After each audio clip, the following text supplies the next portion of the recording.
Join the conversation with the Morning Majlis, Pulse 95. Well, started April 20th, Etihad Airways passengers traveling to the U.S. and Canada, they will be the first to trial the International Air Transport Association's Travel Pass. It's a coronavirus digital travel document or passport that allows users to upload pre-departure test results via an app. So it's going to be running until May 31st. Passengers between Abu Dhabi to Chicago, New York, Washington, and Toronto, they can all download the app and then book an appointment with an accredited testing facility. So at the clinic, guests can inform a reception that they are participating in the IATA Travel Pass trial, and they can show their passport and mobile device with the app downloaded. And once the result is ready, travelers will be able to view it on both the IATA Travel Pass app and also through the testing clinic's own digital platform. So, the app operates like the Al Husn app. Yeah. So it has its own testing centers and units, and it will give you the results straight away. I downloaded the app, and I can't access it because I'm not invited. And you need an invitation code, or what is it? Yes, you do. So what happens is airlines that are trialing this app will invite you to use it. They'll send it to you either through your ticket or through your check-in, and then you enter the 6-digit code and you follow this registration. So all you have to do is download the app first. Then you have to register using the on-screen instructions. So you take a selfie, that's going to be your little biometric scan over there. You scan your own passports as well. And when you've done that registration, you can go to one of the approved labs. So far, from a recent tweets, according to IATA, they'll be adding about 800 COVID-19 test centers across 50 countries to the IATA Travel Pass lab. And then you are meant to take a couple of pictures from multiple angles so that your face is completely scanned. And then wherever you do the test, you'll get the results on your travel pass. The travel pass will also have your vaccine details. So far, what we do know is Etihad has been trialing them on the American flights. You can do the tests by visiting Life Diagnostics in Abu Dhabi or G42 Biogenics Labs in Masdar City, and that's how you can get the test done, and that result will pop up on the app for the IATA Travel Pass. What's the benefit of using this? It's very contactless, so it'll be faster check-in time, so you won't have to show different documents to your check-in officer. You can just show your travel pass, and just like the Al Husn app will have the details when you're vaccinated and what your test result was. It's just ideal. Definitely. And also guests who do not wish to participate in this trial, they can continue to follow the existing method of sharing their PCR test results with Etihad by presenting a printed copy of their results at check-in. Now, to be honest, Dubai's Emirates were the first to trial this back in, actually this month, the beginning of this month, on April 15th, of the IATA Travel Pass on its Dubai to Barcelona flight EK 185. The trial is currently being conducted on select Emirates flights from Dubai to Barcelona, as well as London Heathrow to Dubai, but will soon be expanded to include their routes, according to the airline. And the first group of air travelers using the IATA Travel Pass app, they landed at London's Heathrow Airport on a Singapore Airlines flight last month.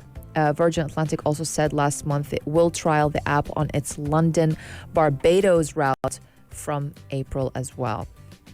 Yeah, just to clarify as well that the vaccine information is still in the works, and they'll continue. They said they'll be adding that later on when things do advance. But so far, only select few destinations are operating this way. Etihad has got those routes in America. Emirates aims to use this on the Dubai to London and Barcelona flights. Other airlines that have trialed it include Singapore Airlines, Qantas, Gulf Air, Virgin Atlantic, Iberia as well. So the vaccination status is a technology on the roadmap for the IATA Travel Pass, and this is going to be one way that we will hopefully get the world of travel resumed. And it's going to be much quicker. That is the whole point, basically. Each traveler using this app will benefit from a faster check-in time. Now, Etihad estimates it could save between 15 minutes and 1 hour per passenger. They're using the IATA Pass. That is incredible. Yeah. Well, when we tried the fully vaccinated flights, we used Al Husn. Al Husn was our main go-to thing. So because obviously in Al Husn you have your vaccine details as well as your PCR test result that you've got. And all I had to do when I turned up to the check-in desk, they didn't ask me for papers or anything. They just said, if you've got Al Husn, just show it to us. And they looked at the details, scanned it, and everything was on record, and I was able to get my boarding pass, and everything was sorted. But this IATA one, a centralized one, is certainly going to get things better. But I think the best thing that needs to be done is PCR test results quick enough, because at the moment certain test centers that operate in the country still say we'll give you results in 48 hours or more than 24 hours, and that's not ideal. If someone's got a last minute business trip and they think, oh, hang on a minute, I need to do a PCR test first, because that's another massive protocol to follow. Let's say you drive up to Seha drive-through centers and the queues are huge. You wait, you get through, you spend an hour and a half in the queues, turn up and they say, yeah, the results will be in 48 hours. Then you're left wondering, thinking, how am I going to take my flight if that's it tomorrow or the day after? So I think with IATA, if they can partner with test centers that give you results very quick, that's very important. I think that would be ideal. I think that's something that they should be working on, and hopefully they will take that into consideration, because from the test centers they say, and they've been working on, the average processing time should be of 8 to 12 hours. And once the results are uploaded, travelers will be informed if their health status allows them to complete their journey. Travel to the passport, it'll be a check-in, there'll be fast-track queues being set up at Abu Dhabi Airport for these travelers taking part in the IATA Travel Pass trials. So exciting times ahead indeed. Well, stay with us on the Morning Majlis. We'll continue the discussions here on the program. Up next, we're going to be talking about how the World Bank is ready to fund the vaccine drive. Do text us on 4215 if you'd like to share your thoughts and opinions with us. We'll be back again right after some more musical interval. This is the Morning Majlis, only on Pulse 95. Pulse 95. The Morning Majlis, talking the stories that are shaping headlines. This is Pulse 95. Well, NASA has logged yet another extraterrestrial first on its latest mission to Mars. What is it? Well, it's converting carbon dioxide from the Martian atmosphere into pure, breathable oxygen. Oh, this is incredible. This is Omar al-Busaidi from former host of Future Talk had always said that he wants to go over and live in Mars. This is going to be music to his ears for sure. And they've actually managed to extract oxygen from a thin air on Mars. So it's not that Mars has oxygen, as in it's widely available. They've found the air and they pulled it out and they said, okay, let's extract some bits of it. So this was achieved this week by an experimental device aboard the Perseverance, the six-wheeled called Moxie. Yes, yeah. And they used a toaster-sized instrument for Mars oxygen, and it produced about 5 grams of oxygen, equivalent to about 10 minutes worth of breathing for an astronaut. Although the initial output was modest, the feat marked the first experimental extraction of a natural resource from the environment of another planet for direct use by humans. Now, we have a statement coming out from the Director of Technology Demonstrations within NASA's Space Technology Mission Directorate. He said that Moxie isn't just the first instrument to produce oxygen on another world, but she said that it is the first technology of its kind to help future missions live off the land of another planet. So it works, this instrument. We're looking at how it really works. It works through the electrolysis, which uses extreme heat to separate oxygen atoms from molecules of carbon dioxide, which accounts for about 95% of the atmosphere on Mars.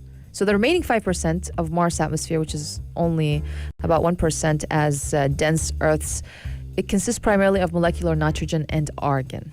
Oxygen consists on Mars in negligible trace amounts, on the other hand. Yeah, but look, you do need an abundant supply, and it's considered critical to even eventual human exploration of the red planet, both as a sustainable source of breathable air for astronauts and as a necessary The volumes ingredient. that are needed, they're daunting. I mean, required for launching the rockets into space, for example, from Mars, they're a lot. Yeah, exactly. About 15,000 pounds or 7 metric tons of rocket fuel combined with 55,000 pounds of oxygen. Transporting a 1-ton oxygen conversion machine to Mars is more practical than trying to overhaul 25 tons of oxygen in tanks from Earth. And astronauts living and working on Mars would require perhaps 1 metric ton of oxygen between them to last an entire year. MOXIE is designed to generate up to 10 grams per hour as a proof of concept, and scientists plan to run the machine at least another 9 times over the next 2 years under different conditions and speeds. The first oxygen conversion run came a day after NASA achieved the historic first controlled powered flight of an aircraft on another planet with the successful takeoff and landing of the miniature robot helicopter on Mars.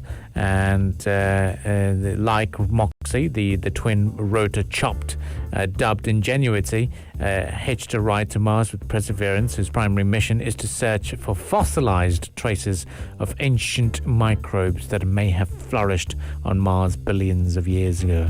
So all of these discoveries are gradually leading us to believe that maybe human life on Mars could be possible, but still a distant future, but a possibility nonetheless. What we'll do now is we'll take a bit of a breather for you, and we will return right after some more musical entertainment, a bit of Rihanna to keep you motivated this morning, in fact, as well. And we shall be talking to you about the exhibitions that will be taking place here in the Emirate of Sharjah as well. Stay tuned to Pulse 95. Pulse 95. 95. Between local lines, notes from the Emirate. Well, here on the Morning Majlis, we try to be your tour guides. You know, we give you all the information that you need to know about trying out new places. So now what we're going to do is we'll give you an inside look, audio-wise, of the Holy Quran Academy that Rania has also been to before. I have, and it's spectacular. I loved it. So rich of Islamic history, especially when it comes to the Quran, Kiswa, the reciters, the Islamic reciters, and so it's so much to see. The tour is about an hour and a half, I believe, if you go as a visitor, but you went as... I went in as a media. As I think media. We walked in and we got given a very important tour by Khalid Al-Nuwaimi, and he's the person we'll be speaking to on the program and hearing from. Look, I went in to soak in the Ramadan atmosphere and vibes, and we're making a video, we're producing it. It'll be published very soon as well, so do stay tuned to our Pulse 95 Radio's Instagram handles. We're going to be talking a lot about this Holy Quran Academy and why it is a very, very exciting place to go and why you should go. You can definitely go in with your children. Let's ask them not to run around, because you have to respect the place, because it is a very, very grand place and super clean, so sparkling. Oh, yes. The marble so flooring. spacious as Yeah, well. Huge. Exactly. Huge. So many museums, like about 7 museums, I believe. 7 museums. Yeah. And what really amazed me was there's one museum that shows the evolution of the Islamic script. That's right. Not Islamic script, but just The writing. The writings of the Quran. Right. I did not know that people used to write the scripts of the Holy Quran on tree trunks Yeah. and bones. Yeah. Because they obviously wasn't documented. It wasn't like a holy book paper. back then. Yeah. The proper paper. Exactly. Or Yeah. even a proper compiled Like an book. A4. No, it was just, scripts from whenever right. the surahs were being revealed, and that's how it was kept. And then it shows how over the years they started putting it together, improved the tajdeed and improved the writing so that people can read it, and there was a lot more calligraphy involved as well. And so that was one side of the museum. The other side of the museum also gave you an immersive experience of how the Holy Quran was revealed, because they have a replica of the Hira cave where Prophet Muhammad, peace be upon him, was there, and then the angel came down and revealed the Holy Quran's scripts to him. And then there's another bit where it's the kiswa, the covering of the Holy Kaaba. That's right. Dating as far back as about the 10th century Hijri of the Hijri calendar. Then you also have scripts, original scripts, 308, including the original of the full Quran, different copies, 308 copies of original rare copies, and they're present at the museum. So you really get a very a fantastic insight when you, even as a Muslim or even as a non-Muslim. So a very great tour that I had yesterday. So I caught up with Khalid Al-Nuaimi. He's the tour guide over there. He also leads the VIP tours at the Holy Quran Academy. And then I asked him in greater detail to give our listeners on Pulse 95 an audio tour of the Holy Quran Academy. Where is it located? It's located in the university city. During the holy month of Ramadan, they operate two sets of timings. So first tour is at 10 a.m., second tour is at 12 noon, and as Rania pointed out, they last an hour and a half. Obviously, we got the VIP tour, we're just doing and filming wherever we want to go. But listen into Khalid Al-Nuaimi as he talks to us about how important it is to soak in the Ramadan vibes through this tour of the museum. Okay. So we're joined by Khalid Al-Nuaimi, who heads the tour guide team and also has been doing a lot of VIP tours in the Quran Academy. Khalid, thank you for joining us. Now, talk to me about what is this Holy Quran Academy all about? First of all, thank you very much for visiting us to the Holy Quran Academy. And I would like to, from this radio channel, what you host, to invite all your audience and all the people who's listening to the radio channel to visit our Holy Quran Academy. They will enjoy and they will love to see how many interesting stories related to the Islam and the Holy Quran, from the beginning of writing the Holy Quran till the end to the 15th century. As you can see in many halls, we have around 7 halls in the Holy Quran Academy, starting from writing the Quran, and you will find many different stories and many different interesting and famous people who were supporting and the Islam from the beginning, and as well you will find many places like Mecca, Al-Azhar al-Sharif, and you will find many other places was supporting the Quran and to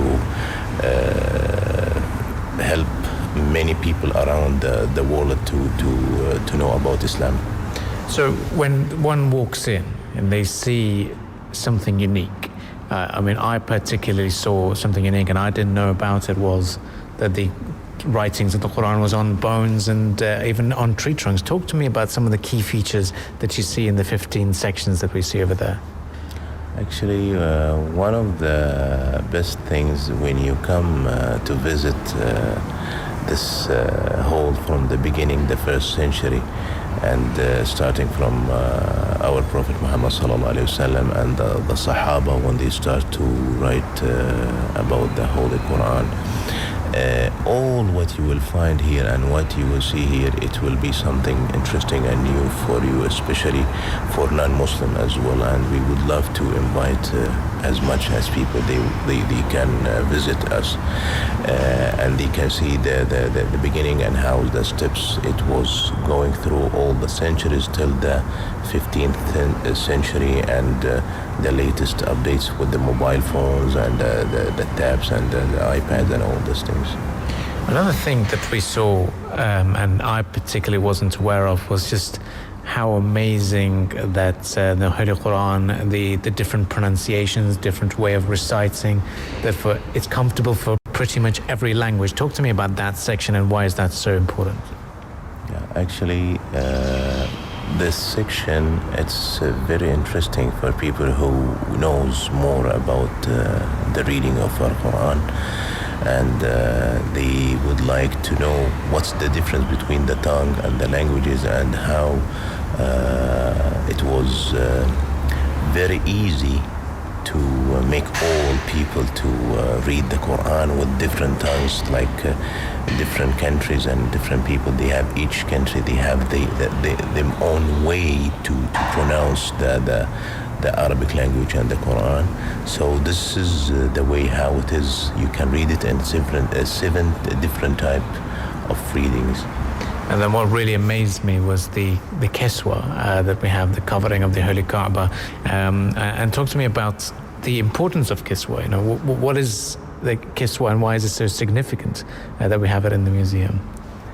The kiswa, first of all, it is from the 10th century Hijri, and it's most of the collections what we own and what we have here in the Holy Quran Academy, it's owned by His Highness Sheikh Sultan Al-Qasimi, and it was gifted for the place.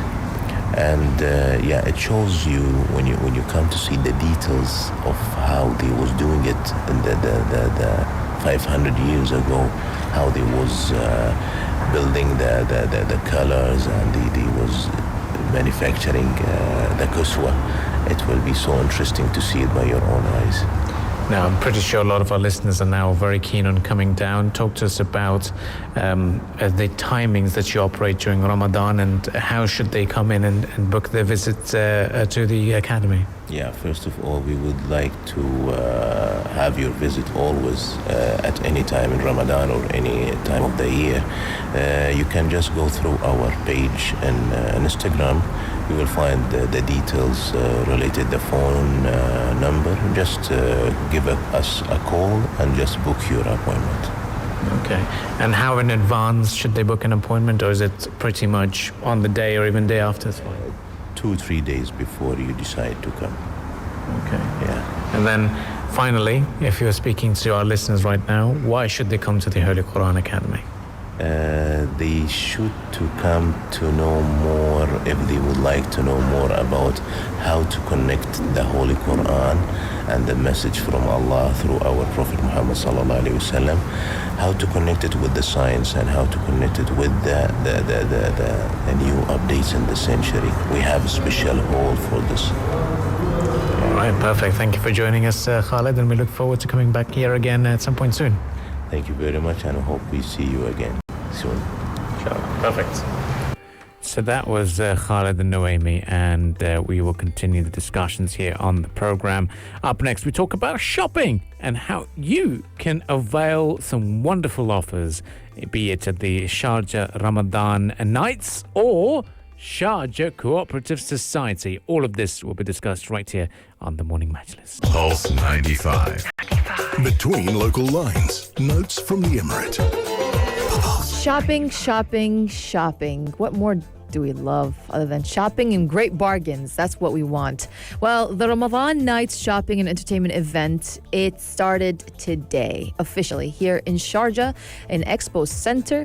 It will be until May 8th. And basically what Ramadan Nights is all about, it will offer deals on a range of brands and chances to win prizes.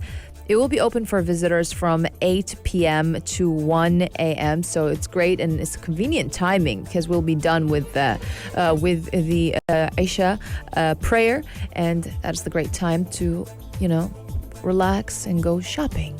Oh, yes. Yes. Free parking. That's the best thing ever. And it's open for visitors from the specific time. But you got to pay a 5 dirham entry fee, which is okay.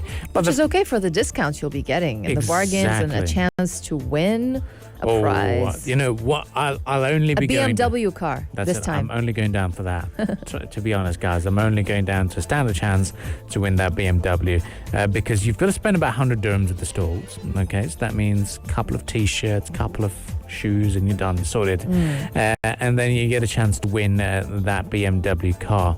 Saif Mohammed Al-Midfa, the CEO of Express Centre Sharjah, said it offers a perfect indoor shopping experience. A definite shopping pattern is seen during Ramadan, which begins a few days into Ramadan and ends just days before Eid al-Fitr. So it's a perfect time to surge in on that demand and bag those discounts. So whenever you are looking at Eid presents, get that, go to that place. I think that would be ideal for it. And now Sharjah Radio is obviously covering it extensively. But in terms of cultural programs, we've got Emirati cuisine and food court on offer.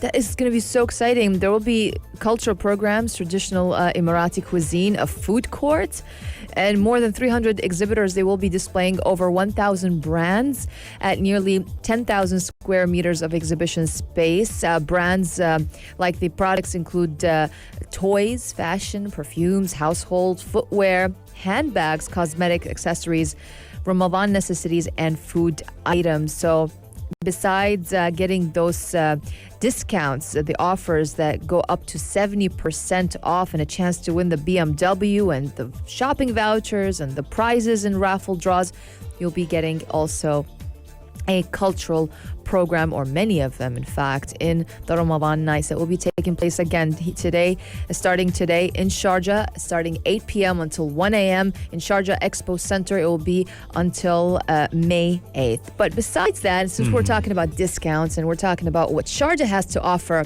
to its residents, we're talking now as well when it comes to grocery shopping. Sharjah Co-op Society is running a special promotion today, and today only.